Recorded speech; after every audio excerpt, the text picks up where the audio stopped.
So as a business owner, paano ka nga ba makakapag-free up ng iyong time para may iba ka pang time para sa ibang bagay na gusto mo? For example, personal passion, mga passion project na ganyan, or time with your family, or time with yourself, 'di ba? Sobrang halaga nun.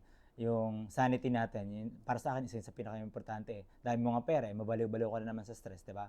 So, personally, I have three main things that's going on that I think helped me a lot in achieving that kind of time freedom as a business owner. So number one, pinaka-importante is you know how to use and understand yung mga software natin, yung mga CRM natin, yung mga ERP natin, yung mga SEO tools, lot of the business technologies, no? Business softwares.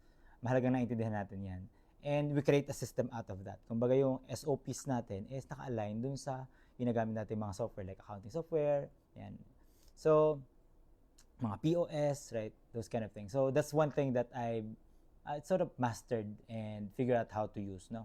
At the same time, lahat ng software, it requires setup, requires users. So yun naman din yung meron ako. I train people how to use that, and really, kasi kahit anong ganda ng software mo, kapag hindi naman alam gamitin ng mga tao or matagal yung learning curve, wala rin, di ba?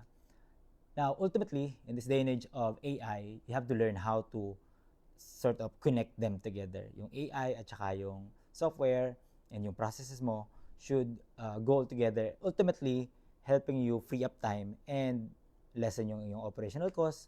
At the same time, most importantly, have more time freedom.